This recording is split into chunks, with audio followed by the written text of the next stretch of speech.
இந்த வீடியோல quadratic ஈக்குவேஷன்ஸ்ல previous year questions எல்லாம் பார்க்க போறோம். இந்த MCQ क्वेश्चंस எப்பயாவது ஒரு தடவை தான் கேக்குறாங்க. ஆல் எக்ஸாம்ஸ்ல MCQ வரதில்லை. சோ 2 மார்க் 3 மார்க் 4 மார்க்ஸ் இந்த மாதிரி சீக்வென்ஸ்ல தான் வருது. சோ இப்போ ஒவ்வொன்றா பார்த்துட்டு வரலாம். நீங்களும் என் கூட போட்டு பார்த்துட்டே வாங்க. நான் क्वेश्चனை ரீட் பண்ண உடனே நீங்க அப்படியே செய்ய ஆரம்பிச்சிருங்க. அடுத்து உங்க ஆன்சரையும் என் ஆன்சரையும் கம்பேர் பண்ணி பார்த்துக்கோங்க. ஓகே, இப்போ ஸ்டார்ட் பண்ணுவோம். In flight of 2,800 km, an aircraft was slowed due to bad weather.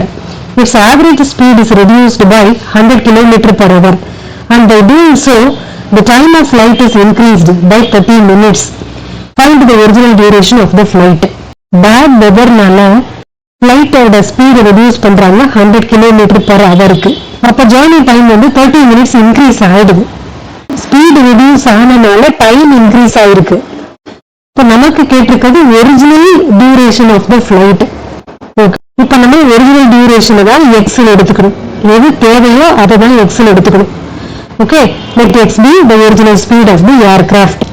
Speed formula என்ன? பிசிக்ஸ்ல படிச்சது தான், டிஸ்டன்ஸ் பை டைம். ஓகே, இப்ப நமக்கு டைம் என்னன்னு தெரியாது. So distance is 2800 kilometre. இப்ப time equal to 2800 divided by x ன்னு போடலாமா? That is the original speed of the aircraft. அதான் இங்க எழுதிருக்கேன். Time taken to cover the distance of 2800 km with original speed, distance by speed, for 2800 by 8 hours. Okay, அடுத்து flight ஓட speed degrees பண்ணும்போது 30 minutes increase ஆகுது. Okay, இப்போ இது எவ்வளவு கம்மி பண்றாங்க? 100 km per hour ரெடியூஸ் ஆகுது. அப்போ ஒரிஜினல் ஸ்பீட் எக்ஸ்ல இருக்கு, 100 km per hour கம்மி ஆகுது அப்படின்னா x minus 100. அதான் speed, new speed of the aircraft. Okay, அப்ப டைம் என்னவா இருக்கும்? டைம் ஈக்குவல் டு இதே டிஸ்டன்ஸ் தான், 2800 divided by x minus 100. Okay, அதான் new speed equal to x minus 100 km per hour. Time taken to cover the distance 2800 km with new speed 2800 by x minus 100. Okay, இப்போ speed reduce ஆனனால 30 minutes time increase ஆகுது. அதாவது time difference. இப்போ original டைம்ல இருந்து 30 minutes கூடுது. Okay, அப்ப அந்த டிஃபரன்ஸ் எப்படி ஸ்பெசிஃபை பண்றது? New time minus original time போட்டோம்னா அதான் டிஃபரன்ஸ், டைம் டிஃபரன்ஸ். இப்போ நியூ டைம் என்னது? இதுதான் new time, 2800 by x minus 100 minus இது ஒரிஜினல் ஸ்பீடு. இதை மைனஸ் பண்ணோம்னா ஈக்குவல் டு 30 மினிட்ஸ். 30 மினிட்ஸ்னா 1/2 hour. ஹவர்ஸ்லயும் மென்ஷன் பண்ணுங்க. ஸ்பீட் எல்லாமே கிலோமீட்டர் பர் ஹவர்ல தான் இருக்கு. ஸோ நீங்களும் ஹவர்ல வச்சுக்கோங்க, 1/2 ஹவர்னு வச்சுக்கோங்க. மினிட்ஸ்க்கு மாற்ற வேண்டாம். மினிட்ஸ்க்கு இதுவும் மாத்தினீங்கன்னா இதுலயும் அப்ப மாத்திரம் கரெக்டா வரும். ஸோ இட் இஸ் ஹார்டர், அதனால ஹவர்ஸ்லயும் வச்சுக்கோங்க. ஓகே, இங்க டினாமினேட்டர் டிஃபரெண்ட் டினாமினேட்டர்ஸ் இருக்கனால எல்சிஎல் எடுத்து இங்க எழுதியிருக்கும். அடுத்து அப்படியே ரெடியூஸ் பண்ணிட்டு ஒரு குவாட்ராட்டிக் ஈக்குவேஷன் ஃபார்முக்கு கொண்டுட்டு வர்றோம். பார்த்துட்டே வாங்க. இங்க 2800 ரெண்டு டைம்லயும் காமனா இருக்கு. ஸோ அதை வெளியில் எடுத்துட்டோம். ஸோ எக்ஸ் இதுல மிச்சம் இருக்கு. இதுல minus x minus into minus plus 100 கிடைச்சிருக்கு. Divide by x into x minus 100 equal to half. X x cancel ஆயிட்டு இந்த மாதிரி கிடைக்குது. திரும்ப என்ன பண்றோம்? இதை கிராஸ் மல்டிப்ளை பண்ணி ஒரு ஈக்குவேஷன் மேக் பண்ணிருக்கோம். அதான் இந்த ஈக்குவேஷன், குவாட்ராட்டிக் ஈக்குவேஷன் நமக்கு இப்ப மேக் ஆயிடுச்சு. நமக்கு என்ன கேட்டிருக்காங்க? Original speed of the aircraft. அப்ப என்ன எக்ஸ் என்னன்னு கண்டுபிடிக்கணும். ஓகே, அப்ப இதை ஃபேக்டரைஸ் பண்ண வேண்டியதுதான். இப்ப 56 அப்படின்னாலே 7 8s are 56 அப்படின்னு போடலாமா? இங்க 4 zeros இருக்கு. ஸோ 800 into 700 பிரிக்கலாம். 800 minus 700 minus 100 படிச்சோம். இங்க மைனஸ் இருக்கிறனால ஸோ பெரிய நம்பருக்கு மைனஸ் எடுத்திருக்கோம். மைனஸ் 800 பிளஸ் 700 அப்படின்னு போட்டிருக்கோம். மைனஸ் திஸ் நம்பர் போட்டாச்சு. ஸோ இது நார்மல் ஃபேக்டரைசேஷன் தான். இது ரெண்டுத்துக்கும் காமனா எக்ஸை வெளியில் எடுத்து எக்ஸ் மைனஸ் 800 பிளஸ் இது ரெண்டுத்துக்கு காமனா 700 வெளியில் எடுத்தா X minus 800 equal to 0. So X 700 group பண்ணுறோம். அடுத்து இந்த நம்பர் அப்படியே வந்துருது. ஓகே, அப்போ எக்ஸ் ஈக்குவல் டு மைனஸ் 700, இங்கே எக்ஸ் ஈக்குவல் டு 800. இப்போ எக்ஸோட வேல்யூ மைனஸ் 700 இருக்க பாசிபிளா? ஸ்பீடு எப்பயாவது நெகட்டிவ் ஆகுமா? So it is not possible. அப்போ x is equal to 800. Speed is 800 km per hour. அதுதான் கரெக்ட்.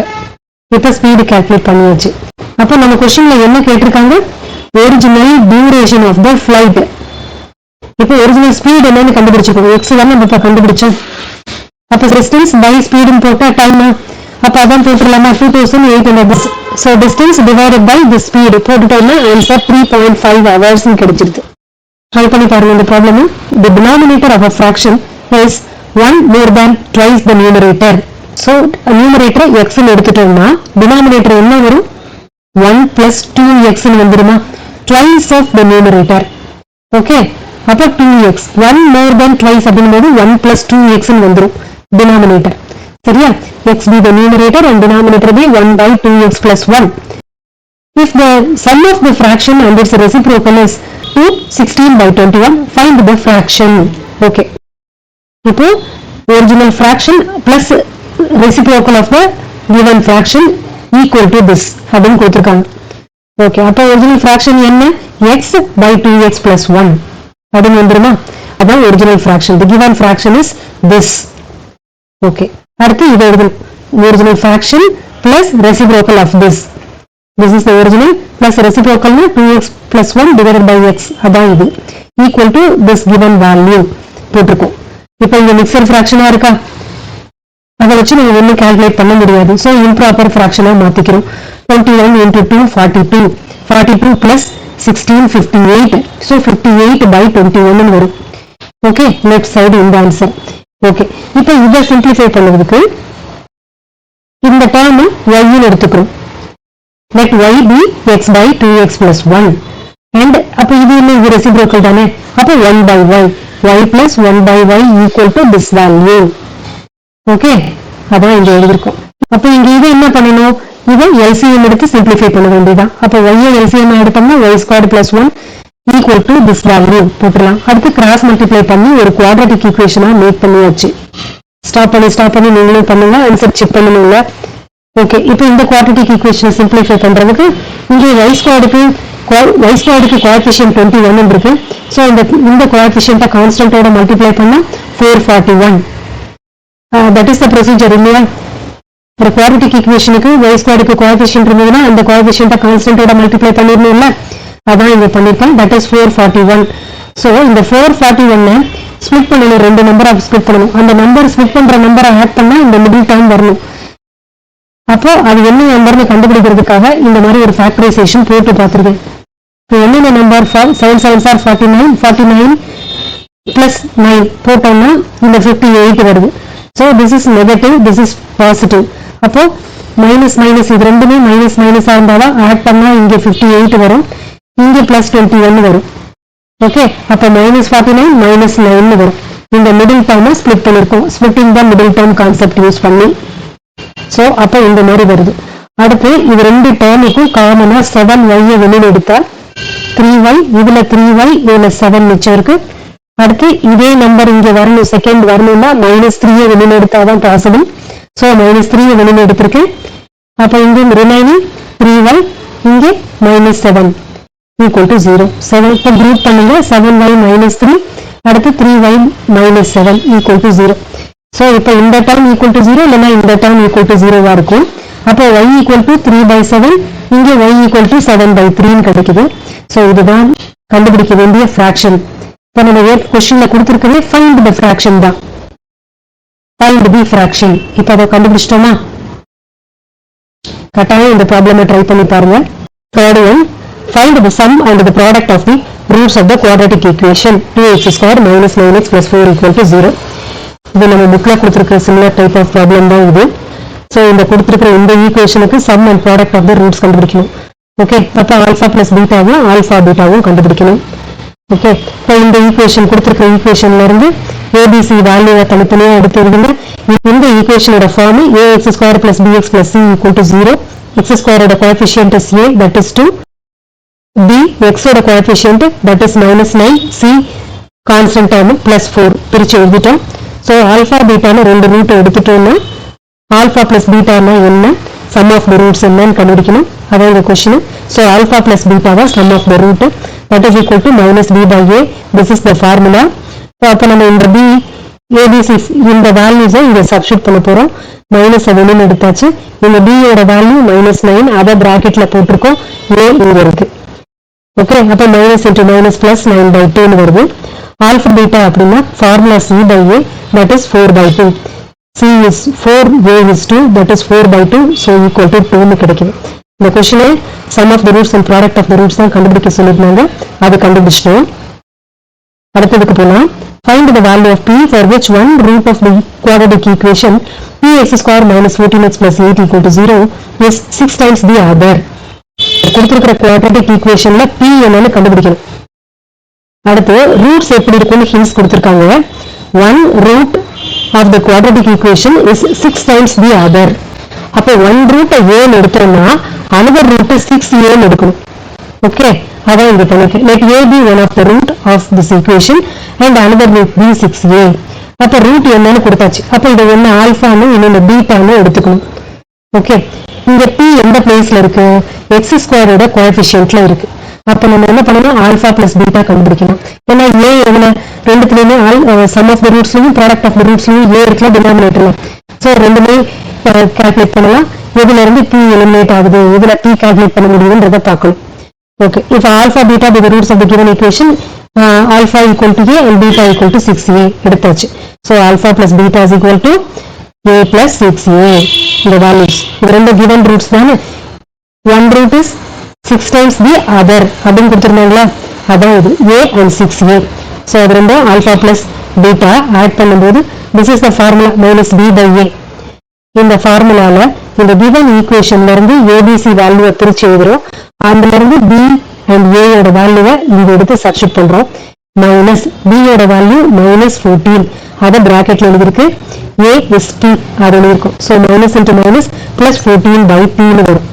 ஓகே, இங்க a plus 6a அப்படின்னா 7a equal to this value. so a equal to 2 by p னு கிடைக்குது. Okay, இப்போ நமக்கு p தான் calculate பண்ணணும். அப்ப இங்க ரீப்ளேஸ் பண்றோம்னு வச்சுக்கோங்க. p இங்க கொண்டு போயிட்டு a இங்க கொண்டு வந்தோம்னாலும் a is an unknown value, ஒரு நியூமெரிக்கல் வேல்யூவா இல்ல அங்க. அப்ப என்ன பண்ணணும்? திரும்ப ஆல்பா பீட்டாவும் கால்குலேட் பண்ணணும். So alpha beta is c by a. this is the formula. அப்ப c by a னா சப்ஸ்டிட்யூட் பண்றீங்க. c னா 8, a னா p. சோ 8 by p னு வரும். ஓகே, இப்ப ஆல்பா பீட்டா என்ன? a and 6a. So multiply பண்ணா 6a ஸ்கொயர்ட் ஈக்குவல் டு இந்த வேல்யூ 8 by p னு கிடைக்குது. அப்ப என்ன பண்ணும்? இப்ப நமக்கு இந்த a ஸ்கொயர்ட ஐசோலேட் பண்ணணும். a ஸ்கொயர் ஈக்குவல் டு போட்டோம்னா இந்த 6 கீழே வந்துடும், இந்த 6 கீழே வந்துடும். சோ 8 by 6p னு போடலாம். இத செகண்ட் டேபிளால கேன்சல் பண்ணும்போது 4 by 3p னு வருது. இப்போ இந்த ஈக்குவேஷனும் p in terms of a ல வருது, இதுவும் அதே மாதிரி. அப்ப இந்த a யோட வேல்யூவை இங்க சப்ஸ்டிட்யூட் பண்ணிட்டோம்னா p என்னன்னு கிடைச்சிருமா? அதான் பண்றோம். சோ இந்த a ஸ்கொயருக்கு பதிலா 2 by p, அதாவது இங்க கண்டுபிடிச்ச இந்த வேல்யூவை இங்க எடுத்து சப்ஸ்டிட்யூட் பண்றோம். அப்போ a square 2 by p the whole square equal to 4 by 3p இருக்கு. ஸ்கொயர் பண்ணா 4 by p square equal to 4 by 3p. Okay, calculate பண்ணி p எலிமினேட் பண்ணணும்னா p equal to 3 னு கிடைக்குது. ஸ்டெப்ஸை பார்த்துக்குங்க. எப்படின்னு வீடியோ ஸ்டாப் பண்ணி ஸ்டெப்ஸ் என்ன பண்ணிருக்கோம்னு பாருங்க. Cross multiplication just cross multiply பண்ணா 4p squared equal to 4 3s are 12p னு வருது. அடுத்து p squared by p போட்டோம்னாக்க இந்த 4 கீழே போய் 12 by 4 னு வரும். சோ p கேன்சல் அவுட் ஆகி p equal to 3 னு கிடைச்சிரும். ஓகே, நமக்கு question p find the value of p தான். புரிஞ்சிருக்கும்னு நினைக்கிறேன். நெக்ஸ்ட் ப்ராப்ளம் போலாம். The least positive value of k for which the quadratic equation 2x squared plus kx minus 4 equal to 0 has rational roots is. Rational நம்பர்னா என்னன்னு தெரியும், இர்ரேஷனல்னா என்னன்னு தெரியும். இப்ப ரூட் வச்ச நம்பர்னா என்ன? Irrational number. ஆனா இந்த क्वेश्चனுக்கு என்ன? ரேஷனல் ரூட்ஸ் தான் இருக்குன்னு சொல்லிருக்காங்க.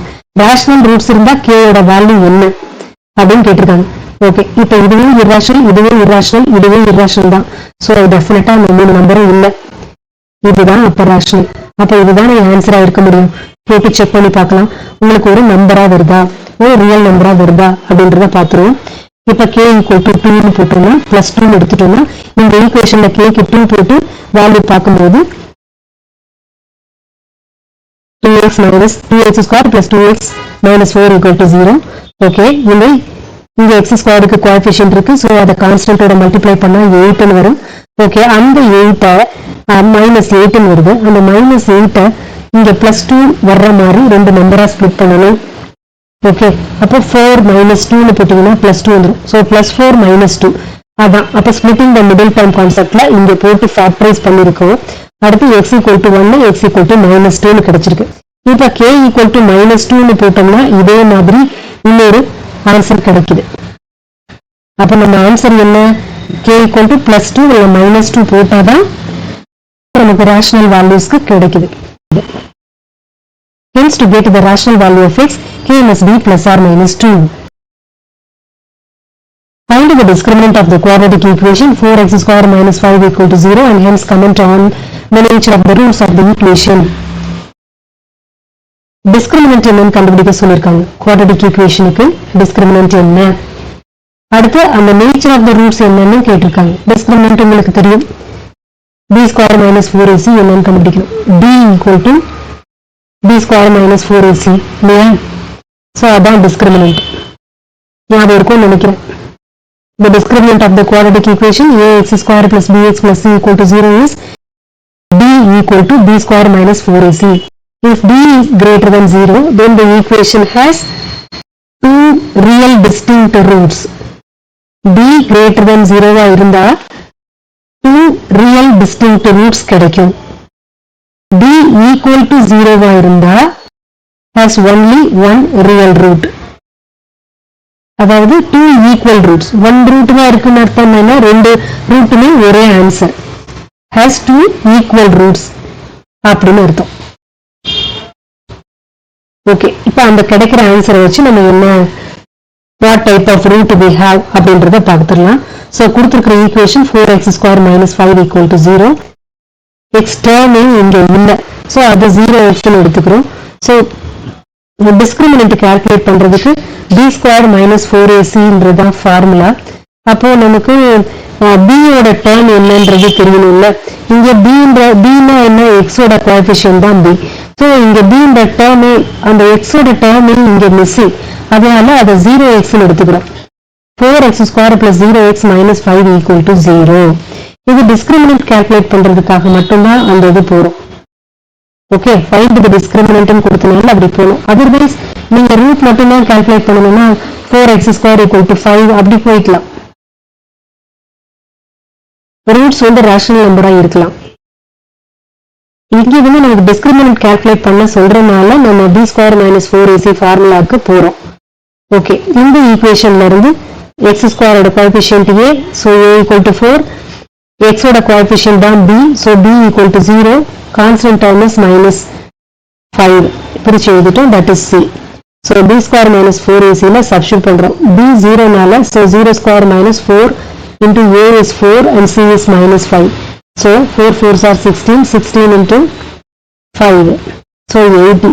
so minus into minus plus 18 கிடைச்சிருச்சு. அப்ப b square minus 4ac that is 80 greater than 0 அப்படின்னு வந்திருக்கு. அப்ப என்ன greater than 0 இருந்தா என்ன அர்த்தம்? has two real distinct roots. அடுத்து find the value of p for which the quadratic equation px into x minus 2 plus 6 = 0 has two equal real roots. okay, இப்போ two equal real roots கொடுத்தாச்சு. two equal real roots என்ன? discriminant is 0, b square minus 4ac is 0 அப்படின்னு அர்த்தம். அப்பனா p ஓட value என்னன்னு கண்டுபிடிக்கணும். Okay, அப்ப இந்த ஈக்குவேஷன்ல இருந்து இந்த குவாட்ரேட்டிக் ஈக்குவேஷனா மாத்துங்க. இத பிரிச்சு எழுதுங்க. டிஸ்ட்ரிபியூட்டிவ் ப்ராப்பர்ட்டி, அதாவது டிஸ்ட்ரிபியூட்டிவ் ப்ராப்பர்ட்டி யூஸ் பண்ணி மல்டிப்ளை பண்ணுங்க. px squared minus 2px plus 6 = 0 வந்துருமா?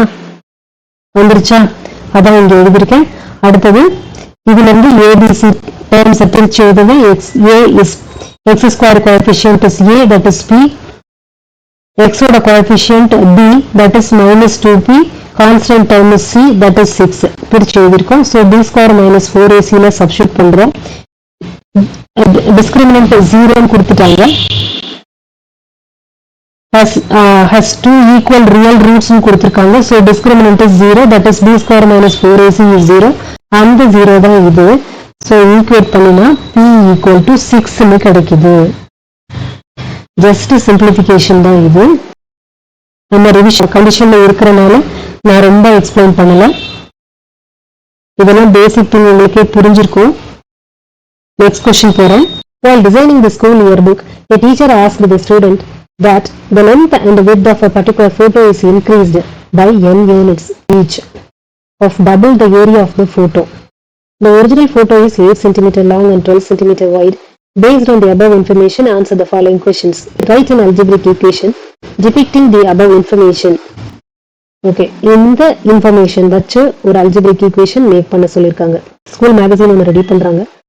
அதுக்கு ஸ்கூல் டீச்சர் ஒரிஜினல் போட்டோ சைஸ்ல இருந்து சர்டைன் n யூனிட்ஸ் அப்படின்னு கொடுத்துருக்காங்க. சர்டைன் லென்த் வித் வந்து மாத்தி area of the photo increase ஆகிற மாதிரி போடுங்க அப்படின்னு சொல்லியிருக்காங்க. ஒரிஜினல் போட்டோவோட size 8 centimetre long and 12 centimetre wide இருக்கிற மாதிரி இருக்கு. Okay, length is 18 cm and width is 12 cm கொடுத்திருக்காங்க. ஸோ ஏரியா இன்க்ரீஸ் ஏரியா இருக்கிறது லென்த்லையும் வித்லையும் இன்க்ரீஸ் ஆயிருக்கு. ஸோ எக்ஸ் சென்டிமீட்டர் இன்க்ரீஸ் ஆயிருக்கு. ஓகே, இதை வச்சு ஒரு அல்ஜிபிரிக் எக்ஸ்பிரஷன் மேக் பண்ண சொல்லியிருக்காங்க. அல்ஜிபிரிக் ஈக்குவேஷன் மேக் பண்ண சொல்லியிருக்காங்க. அப்புறம் write the corresponding quadratic equation in standard form. Standard ஃபார்ம்னா என்ன? ax² + bx + c = 0ன்ற ஃபார்ம்ல கொண்டுட்டு வரணும். அப்புறம் what should be the new dimension of the enlarged photo? இந்த 18 + x 12 + x இந்த டைமென்ஷனுக்கு என்ன அப்படின்றத கண்டுபிடிக்கணும். Can any rational value of x make the new area equal to 220 cm² அப்படின்னு கொடுத்துருக்கிறது. இந்த போட்டோவோட dimension 8 cm long 12 cm width. So அப்போ area original area of the photo என்னது? 18 × 12 லென்த் × பிரெத். ரெக்டாங்கிள் இல்லையா? ஸோ லென்த் × பிரெத்னு வரும்போது 18 × 12 சென்டிமீட்டர்னு வரும். ஸோ அது 216 cm² வந்துருச்சு. நியூ லென்த் என்ன? நியூ லென்த் இப்போ லென்த்ல 8 சென்டிமீட்டர், வித்லையும் 8 சென்டிமீட்டர் இன்க்ரீஸ் ஆயிடுச்சு. அப்போ 18 + x அதான் நியூ லென்த், வித் 12 + x இதுதான் நியூ. அப்போ area of the new photo என்ன? 18 + x × 12 + x அப்படி போட்டோம்னாலே new dimension. That is equal to the new area. Okay, that is length × breadth of a rectangle இல்லையா? So இப்போ length × breadth அவ்வளோதான். Okay, அதான் இங்கே பண்றோம். இங்க கொஸ்டின்ல கொடுத்திருக்கிறது the length and width of a particular photo is increased by n units each of double the area of the photo அப்படின்னு இருக்காங்க. இப்போ என்ன ஆகுது? சைஸ் இன்க்ரீஸ் பண்ணும்போது ஏரியா டபுள் ஆயிடுது. அப்ப என்ன பண்ணணும்? 18 + x × 12 + x equal to double the area அப்படின்னு வரும்போது twice of this அப்படின்னு வந்துடும். So 18 + x × 12 + x equal to twice of 216 இந்த வேல்யூ. ஓகே, இது எப்படி வந்துச்சுன்றது தெரியுதா? கொஸ்டின்ல டபுள் ஆஃப் த ஏரியா அப்படின்னு கொடுத்துருக்காங்க. So that we made it. இப்போ இது அல்ஜிபிரிக் எக்ஸ்பிரஷனா இப்ப கிடைச்சிருக்கு. அடுத்து குவாட்ரேட்டிக் ஈக்குவேஷனா மேக் பண்ணணும். அப்போ இது என்ன பண்ணணும்? இது ஜஸ்ட் ஃபேக்டர்ஸா இருக்கு இல்லையா? இந்த ஃபேக்டர்ஸை மல்டிப்ளை பண்ணீங்கன்னா குவாட்ரேட்டிக் ஈக்குவேஷன் நமக்கு கிடைச்சிரும். ஸோ டிஸ்ட்ரிபியூட்டிவ் ப்ராப்பர்ட்டி யூஸ் பண்ணி இதை இந்த டேர்ம்ஸ் நமக்கு கிடைச்சிருக்கு. ஒரு குவாட்ரேட்டிக் ஈக்குவேஷனா லாஸ்டா கிடைச்சிருச்சு. ஓகே, அடுத்து நியூ டைமென்ஷன் என்னன்னு கேட்டிருக்காங்க. இந்த நியூ டைமென்ஷன்னா எக்ஸோட வேல்யூ என்னன்னு கண்டுபிடிச்சு அதை அங்க சப்ஸ்டியூட் பண்ணணும். ஓகே, அப்ப இதை என்ன பண்ணலாம்? இந்த ஈக்குவேஷன்ல இருந்து எக்ஸோட வேல்யூ எடுக்கணும். அப்போ 216 30 வர்ற மாதிரி ஸ்பிளிட்டிங் த மிடில் டேர்ம் போட்டு கண்டுபிடிக்கணும். ஸோ அதனால என்ன பண்றேன்னா 216 ஃபேக்டரைஸ் பண்ணி பாக்குறேன் எப்படி ஸ்பிளிட் பண்ணா வரும் அப்படின்ட்டு. 36 × 6ன்னு போட்டிருக்கேன். இந்த 36 × 6ன்றது வந்து இங்க குரூப் பண்ணி பார்த்திருக்கேன். நம்பர்ஸை குரூப் பண்ணி இங்க போட்டாதான் இது ரெண்டுத்தையும் 36 - 6 அப்படின்னு போடும்போது இங்க 13 கிடைச்சிடும் இல்லையா? அதனால அந்த மாதிரி பிரிச்சிருக்கேன். இங்கே பிளஸ் இருக்கு, இங்கே மைனஸ் இருக்கு. ஸோ அப்ப பெரிய நம்பருக்கு பிளஸ் +36 -6 போடும்போது இங்க பிளஸ் வந்துடும், இங்க நெகட்டிவ் நம்பர் வந்துடும். ஸோ அதான் இங்க பண்ணிருக்கோம். +36 - 6x அப்படின்னு போடும்போது இங்கே ஆட் பண்ணா 30x +30x கிடைக்குது. ஸோ இங்க குரூப்பிங் தான், ஜஸ்ட் குரூப்பிங் பண்ணி ஃபேக்டரைஸ் பண்ணி எடுக்கிறோம். ஸோ எக்ஸ் ரெண்டுத்துக்கும் காமனா இருக்கு. வெளியில் எடுத்தா x + 36. இது ரெண்டுத்துலையும் -6 வெளியில் எடுத்தாதான் இந்த டேர்ம் இங்க ரிப்பீட் ஆகும். ஸோ அந்த மாதிரி பண்ணியிருக்கோம். So x - 36 × x + 36 equal to 0ன்னு வருது. ஸோ இதுல இருந்து x ஈக்குவல் டு 6, இங்க இருந்து x ஈக்குவல் டு -36 வரும். ஸோ இன்க்ரீஸ்டு லென்த் அப்படின்னு கொடுத்துருக்காங்க. டைமென்ஷன் இன்க்ரீஸ் பண்ணியிருக்கோம் அப்படின்றாங்க. ஆனா இங்க என்ன இன்க்ரீஸ்னா -36ன்றது பாசிபிளா? லென்த் இன்க்ரீஸ் பண்ணும்போது நெகட்டிவ்ல போகாது இல்லையா? அதனால -36ன்றது ஆன்சர் இல்லை. ஸோ 6 x ஈக்குவல் டு +6 தான் answer. Okay, 6 centimetre length increase பண்ணியிருக்காங்க. அப்ப இந்த எக்ஸோட வேல்யூவை இதுல சப்ஸ்டியூட் பண்ணோம்னா நியூ ஏரியா என்னன்னு கிடைச்சிருமா, நியூ டைமென்ஷன் என்னன்ட்டு. ஸோ அதான் இங்கே பண்றோம். லென்த் 18 + x போட்டோம்னா 24 சென்டிமீட்டர். அப்போ வித் 18 சென்டிமீட்டர் நமக்கு கிடைச்சிருச்சு. அப்ப நியூ டைமென்ஷன் என்ன, இது ரெண்டும் மல்டிப்ளை பண்ணி தான் ஆன்சர். அது ரெண்டுத்தையும் மல்டிப்ளை பண்ணி எழுதிருங்க, அதான் new dimension. Can any rational value of x make the new area equal to 220 centimeters squared? எந்த வேல்யூ ஆஃப் எக்ஸுக்கு ஏரியா 220 வரும் அப்படின்னு கேட்டிருக்காங்க. ஸோ அப்போ அந்த 18 + x into 12 + x equal to 220 வரணும்னா என்ன வேல்யூ ஆஃப் எக்ஸ் போடணும், அதை கண்டுபிடிக்கணும். இப்போ இந்த ட்வைஸ் ஆஃப் இந்த நம்பர் போடுறதுக்கு பதிலாக 220 போட்டு திரும்ப ஒரு ஃபேக்டரைஸ் பண்ணணும். அதான் இங்கே பண்றோம். இதே டைமென்ஷனுக்கு ஈக்குவல் டு 220 போட்டு இதை டிஸ்ட்ரிபியூட்டிவ் ப்ராப்பர்ட்டி பண்ணி இங்க கொண்டு வந்திருக்கோம். சிம்பிளிஃபை பண்ணா இப்படி ஒரு குவாட்ரட்டிக் ஈக்குவேஷன் கிடைச்சிருக்கு. அதானே ஏற்கனவே நம்ம சிம்பிளிஃபை பண்ணி பார்த்தது தானே. என்ன வேல்யூ ஆஃப் எக்ஸ் போட்டோம்னா நியூ ஏரியா 220 வரும் அப்படின்னு கேட்டிருந்தாங்க இல்லையா. இப்போ அது கால்குலேட் பண்ணணும்னா அப்ப இந்த எக்ஸோட வேல்யூ என்னன்னு கண்டுபிடிக்கணும். ஸோ எக்ஸ் ஈக்குவல் டு என்னது உங்களுக்கே தெரியும், -b + r - square root of b square - 4ac/2a. Okay, so அதை கால்குலேட் பண்றதுக்கு முதல்ல டிஸ்கிரிமினன்ட் என்னன்னு பார்க்குறோம். ஸோ b square - 4ac = இந்த ஈக்குவேஷன்ல இருந்து ஏபிசி என்னன்னு பிரிச்சு எடுத்து அதுல இருக்க அந்த ஏபிசியை இதுல சப்ஸ்டியூட் பண்ணினா 916 வருது. This is not a perfect square. எதோட ஸ்கொயர் ரூட்டும் கிடையாது. இதுல இருந்து ஸ்கொயர் ரூட் கால்குலேட் பண்ணீங்கன்னா எந்த நம்பருக்கும் வராது. So it is not possible. எந்த வேல்யூ ஆஃப் எக்ஸ் போட்டாலும் இந்த 220 நியூ ஏரியாவுக்கு ஒரு ரேஷனல் நம்பர் எக்ஸுக்கு இந்த 220 அப்படின்ற ஒரு ஏரியா மேக் ஆகாது. நியூ டைமென்ஷன் அந்த போட்டோவுக்கு நியூ டைமென்ஷன் மேக் பண்ண முடியாது. அதான் இதோட answer. For any rational value of x discriminant must be a perfect square. Okay, so இங்கே பெர்ஃபெக்ட் ஸ்கொயராக வந்திருக்கானா நாட் அ பெர்ஃபெக்ட் ஸ்கொயர்னு வந்திருக்கு. So it is not possible. The roots of the equation x square plus 3x minus 10 equal to 0 are, இந்த ரூட்ஸ்ல எந்த root அப்படின்றது கண்டுபிடிக்கணும். இந்த ஈக்குவேஷனுக்குரிய ரூட்ஸ் என்ன, ஸ்பிளிட்டிங் த மிடில் டேர்ம் போட்டு கண்டுபிடிக்க வேண்டியதான். இது பேசிக் திங். ஸோ அதனாலதான் இது எம்சிக்யூல கொடுத்துருக்காங்க. எம்சிக்யூல இந்த மாதிரி ரூட்ஸ் என்னன்னு கால்குலேட் பண்ண சொல்லுவாங்க. இல்லைன்னா ஏதோ ஒரு கான்ஸ்டன்ட் எக்ஸ் ஸ்கொயருக்கு இல்லை எக்ஸுக்கு கோஎஃபிஷியன்ட்டா ஒரு கான்ஸ்டன்ட் இருக்கும், அந்த கான்ஸ்டன்டோட வேல்யூ என்ன அப்படின்னு கண்டுபிடிக்க சொல்லுவாங்க. அந்த ரெண்டு டைப் மட்டும்தான் எம்சிக்யூல கேட்கறதுக்கு பாசிபிள். இப்போ இந்த ஸ்பிளிட்டிங் த மிடில் டேர்ம் தான் போட போறோம். இந்த எக்ஸ் ஸ்கொயருக்கு கோஎஃபிஷியன்ட் 1 தான் இருக்கு. ஸோ 10 ஸ்பிளிட் பண்றோம், 5 2 ஸ்பிளிட் பண்றோம். இப்போ இது ரெண்டுத்தையும் +5 - 2 போடும்போது +3 கிடைச்சிருச்சு. ஸோ 3 +5 - 2 ஸ்பிளிட் பண்ணி இங்க ஃபேக்டரைசேஷன் பண்ணி எழுதியிருக்கோம். அவ்வளவுதான் MCQ. Answer D -2 - 5. Next one, if the sum of the roots of a quadratic equation k y square minus 11y plus k minus 23 equal to 0 is 13/21 more than the product of the roots, then find the value of k. கொடுத்திருக்கிற கண்டிஷனை நல்ல கவனி. sum of the roots product of the roots கண்டுபிடிக்கணும். இதுல என்ன condition கொடுத்திருக்காங்கன்னா sum of the roots of the quadratic equation is 13/21 more than the product of the roots. அப்படின்னா என்ன அர்த்தம்? sum of the roots equal to 13/21 plus alpha beta product of the root அப்படின்னு அர்த்தம். Okay, so அப்ப இந்த இதுதான் கொடுத்திருக்கிற equation. இப்போ இதுல இருந்து ஏ பி சி ஓட வேல்யூ பிரிச்சு எழுதுறீங்க. ஏன்னா எக்ஸ் ஸ்கொயரோட கோஎஃபிஷியன்ட், அதாவது இங்க ஒய் இன் டர்ம்ஸ் ஆஃப் ஒய்ல இந்த ஈக்குவேஷன் இருக்கனால ஒய் ஸ்கொயரோட கோஎஃபிஷியன்ட் அதான் A. So A equal to K, B is equal to ஒய்யோட கோஎஃபிஷியன்ட் -11, சி கே -23 பிரிச்சு எழுதிட்டா. அடுத்து sum of the roots alpha plus beta. So அதான் கண்டுபிடிக்கும். இது கொடுத்திருக்கிற condition sum of the root equal to 13/21 more than the product of the roots. அதான் இந்த ஸ்டேட்மெண்ட். அப்ப என்ன பண்ண போறோம்? ஆல்பா பீட்டாவும் கண்டுபிடிக்க போறோம், ஆல்பா பிளஸ் பீட்டாவும் கண்டுபிடிக்க போறோம். கண்டுபிடிச்சு இந்த ஈக்குவேஷன்ல சப்ஸ்டிட் பண்ணணும். அவ்வளவுதான். கண்டுபிடிச்சு சப்ஸ்டிட் பண்ணா கே என்னன்னு கிடைச்சிரும். Okay, so alpha plus beta equal to -b/a கண்டுபிடிச்சிருக்கோம், ஆல்பா பீட்டா கண்டுபிடிச்சிருக்கோம். ஸோ இந்த ரெண்டு வேல்யூவும் இந்த ஈக்குவேஷன்ல சப்ஸ்டிட் பண்றோம். சப்ஸ்டிட் பண்ணி நார்மலா சிம்பிளிஃபை பண்ணிட்டே வந்தா k ஈக்குவல் டு 21 வந்துடும். அவ்வளவுதான். செஞ்சு பாக்குறவங்க ஸ்டாப் பண்ணி செஞ்சு பாருங்க. நெக்ஸ்ட் क्वेश्चन போறேன்.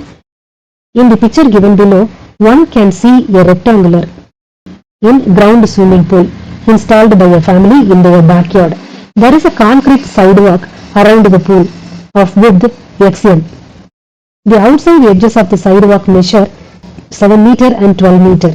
ஒருத்தவங்க அவங்களோட பேக்யார்ட்ல பின்னாடி தோட்டத்துல ஒரு ரெக்டாங்குலர் ஸ்விம்மிங் பூல் ஒன்று கட்டியிருக்காங்க. அந்த பூலோட sidewalk concrete sidewalk make பண்ணிருக்காங்க. அதோட வித் எக்ஸ் மீட்டர்னு கொடுத்துருக்காங்க.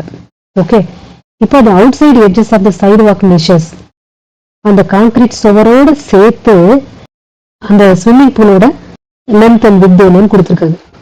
Okay, 7 metre and 12 metre. The area of the pool is 36 square meter. Based on the information given above, form a quadratic equation in terms of x. Find the width of the sidewalk around the pool. Okay, in terms of x ல கொண்டு வர சொல்லிருக்காங்க. அப்ப என்ன பண்றோம், calculate பண்ண வேண்டியது side வாக்கோட வித் தான் என்னன்னு கால்குலேட் பண்ண சொல்லிருக்காங்க. ஓகே, ஒரு பார்டர் மாதிரி ஒரு பூலை சுத்தி ஒண்ணு கட்டுறோம் அப்படின்னோம்னா 4 சைட்ஸும் ஈக்குவல் வித் இருக்கிற மாதிரி தானே வச்சு கட்டுவோம். அந்த வித் தான் எனக்கு இப்ப தேவை. ஸோ அப்ப அந்த வித்தை எக்ஸ்ன்னு எடுத்துக்கணும். Given the width of the sidewalk equal to x meter. Area of the pool is 36 square meter. கொடுத்துதான் அந்த பூல். இது அந்த பூலோட லென்த், இது வித். இந்த சைட்ல இருக்கிறதெல்லாம் அந்த சைடு வாக், அது வந்து ஈக்குவல் இன் வித்னு கொடுத்துருக்காங்க. ஓகே, நெக்ஸ்ட் என்ன கால்குலேட் பண்ணணும்? Based on the area of the pool is 36 square meter. Based on the information above, form a quadratic equation in terms of x. Find the width of the sidewalk. இப்போ நமக்கு அந்த கொஸ்டின்ல கொடுத்திருந்தது பூலோட length வந்து 12 மீட்டர்னு கொடுத்திருந்தாங்க, with 7 மீட்டர்னு கொடுத்திருந்தாங்க இல்லையா? அப்ப length வந்து ரெண்டு பக்கமும் பார்டர் வந்து ரெண்டு பக்கமும் இருக்கிற சைடு வாக்கோட லென்த் எக்ஸ் மீட்டர் அப்படின்னு எடுத்துக்கிட்டோம் இல்லையா? எக்ஸ் மீட்டர் சைடு வாக்கோட வித் எக்ஸ் மீட்டர் எடுத்துட்டோம்னா ஒரு பூலுக்கு லென்த்ல போய் பார்க்கும்போது ரெண்டு பக்கமும் வரும் இல்லையா? பூலோட ரெண்டு பக்கமும் அந்த பார்டர் இருக்கிறதுனால 2x வந்துடும். அப்போ 12 minus 2x மீட்டர் அப்படின்னு போடணும் லென்த். அதே மாதிரி வித்தும் 7 மீட்டர் மைனஸ் 2x மீட்டர், அதான் 7 minus 2x மீட்டர் அப்படின்னு வந்திருக்கு. ஸோ லென்த் வித் இந்த 12 minus 2x and 7 minus 2x வந்துருச்சு. அப்போ area of the pool without side walk என்ன? Length into breadth. ஓகே, அப்போ அதுதான் ஆக்சுவலா அந்த சைடு வாக் இல்லாம எவ்வளவு 36 ஸ்கொயர் மீட்டர்னு கொடுத்துருக்காங்க ஏரியா ஆஃப் த பூல். அப்போ இந்த length into width equal to 36 metre. இப்போ இந்த ஈக்குவேஷனை இதை வச்சு இந்த ஃபேக்டர்ஸை வச்சு ஒரு ஈக்குவேஷன் மேக் பண்ணிடலாமா? குவாட்ரட்டிக் ஈக்குவேஷன் அது மேக் ஆயிருக்கு. இதுதான் அந்த equation. This is the required quadratic equation. இதை ஜஸ்ட் டிஸ்ட்ரிபியூட்டிவ் ப்ராப்பர்ட்டி யூஸ் பண்ணி மல்டிப்ளை பண்ணி எழுதியிருக்கேன். அடுத்து ஒரு x square x constant term வந்துருச்சு. ஒரு ஸ்டாண்டர்ட் குவாட்ரட்டிக் ஈக்குவேஷன் மேக் பண்ணிட்டோம். ஓகே, அடுத்து என்ன கால்குலேட் பண்ண சொல்லியிருக்காங்க? In terms of x, find the width of the pool. Find the width of the sidewalk. அதான் x என்னன்னு கண்டுபிடிக்கணும் around the pool. அப்போ இந்த ஈக்குவேஷனை ஃபேக்டரைஸ் பண்ணாலே போதுமா? ஸ்பிளிட்டிங் த மிடில் டேர்ம் போட்டு கண்டுபிடிக்கிறோம். இப்போ இந்த எக்ஸ் ஸ்கொயருக்கு கான்ஸ்டன்ட் டேர்ம், எக்ஸ் ஸ்கொயரோட கோஎஃபிஷியன்ட் 2 இருக்கு. ஸோ அதை கான்ஸ்டன்டால மல்டிப்ளை பண்ணும்போது 48 வரும். ஸோ அந்த 48 19 வர்ற மாதிரி பிரிக்கணும்னா 16 3s are 48 இல்லையா? அப்போ அது ரெண்டுத்தையும் ஆட் பண்ணும்போது 16 and 3 ஆட் பண்ணும்போது 19 வரும். அதான் இங்கே மைனஸ் 19னா -16 -3 போட்டோம்னா -19 கிடைக்கும். அந்த மாதிரி ஸ்பிளிட்டிங் த மிடில் டேர்ம் கான்செப்ட் போட்டு இங்க இந்த கொஸ்டினை ஃபேக்டரைஸ் பண்ணியிருக்கோம். So x is equal to 3/2 or x is equal to 8ன்னு வருது. இப்போ x is equal to 8 not பாசிபிள்னு எழுதியிருக்கேன். ஏன் அப்படின்னா பூலோட வித் 7 மீட்டர் அப்படின்னு தான் கொடுத்துருக்காங்க. ஓகே, அப்ப அந்த 7 மீட்டருக்குள்ள அந்த 7 மீட்டரையும் தாண்டி இதுல 8 மீட்டர் சைடு வாக் அப்படின்னு கொடுத்துருக்கு வருது. 8 மீட்டர் சைடு வாக் அப்படின்னு வருது. அது இருக்க பாசிபிளா? இல்லை இல்லையா? பூலோட சைடு வாக் வந்து பின்னாதான் இருந்தது, நம்மளே பார்த்தோம். அப்படிதானே கட்டுவாங்க. அந்த கான்செப்ட் படி பார்த்தா x equal to 3/2, that is 1.5 metre. இதுதான் ஆன்சர். கட்டாயம் இந்த கொஸ்டினை போட்டு பாருங்க. அடுத்தது போலாம். The sum of two numbers is 34. If 3 is subtracted from one number and 2 is added to another number, the product of these two numbers becomes 260. Find the numbers. ரெண்டு number இருக்கு, அந்த ரெண்டு நம்பரை ஆட் பண்ணா 34. ஸோ ரெண்டு number x and y ரெண்டு number எடுத்துட்டோம்னா x plus y equal to 34. Okay, let x and y be two numbers given x plus y equal to 34. அப்ப அதுல இருந்து y என்னன்னு பிரிச்சு எழுதியிருக்கேன். y equal to 34 minus x. Okay, அடுத்தது போவோம். if 3 is subtracted from one number, அப்போ x minus 3 எழுதிக்கலாமா? and 2 is added to another number y plus 2. first one x minus 3, second one y plus 2. okay, the product of these two numbers is 260. அது ரெண்டுத்தையும் multiply பண்ணீங்கன்னா x minus 3 y plus 2 equal to 260. அது x minus 3 into y plus 2 equal to 260. so இந்த second equation இந்த கண்டிஷனை use பண்ணி எழுதியிருக்கோம். so okay, find the numbers னு கொடுத்திருக்காங்க. அப்போ x and y ஓட வேல்யூ என்னன்னு கண்டுபிடிக்கணும். y ஓட வேல்யூ இந்த ஈக்குவேஷன்ல சப்ஸ்டிட்யூட் பண்ணா x என்னன்னு கிடைச்சிருமா? அதான் இங்க பண்ணிருக்கோம். x minus 3 அப்படியே வச்சுக்கிட்டோம். y க்கு பதிலு 34 minus x இங்க சப்ஸ்டிட்யூட் பண்றோம். plus 2 equal to 260. இப்போ 34 plus 2 னா 36 minus x னு வருது. ஓகே, இது அப்படியே டிஸ்ட்ரிபியூட்டிவ் ப்ராப்பர்ட்டி பண்ணி இங்க கொண்டு வர ஈக்குவேஷன் கொண்டு வந்தா x equal to 16, x is equal to 23 னு கிடைக்குது. ஓகே, ரெண்டு நம்பர் கொண்டு வரணும்ல. x க்கு மட்டும் 2 டிஃபரண்ட் வேல்யூஸ் கிடைச்சிருக்கு. அப்போ y ஓட வேல்யூ என்ன? x equal to 16 வச்சு இந்த ஈக்குவேஷன்ல சப்ஸ்டிட்யூட் பண்ணுங்க. y equal to 34 minus x இருக்குல்ல, அதுல இந்த x க்கு ஈக்குவேஷன் x க்கு வேல்யூ சப்ஸ்டிட்யூட் பண்ணுங்க. when x is equal to 16, y equal to 34 minus 16, அதாவது 34 minus x இருந்துச்சு இல்லையா, அதுல சப்ஸ்டிட்யூட் பண்ணோம்னா y equal to 18. அப்போ x equal to 23 போடும்போது y equal to 11 வருது. ஸோ இது ரெண்டும் தான் ஆன்சர். x 16 இருக்கும்போது y 18, x 23 இருக்கும்போது y 11, இது ரெண்டும் தான் ஆன்சர்ஸ்.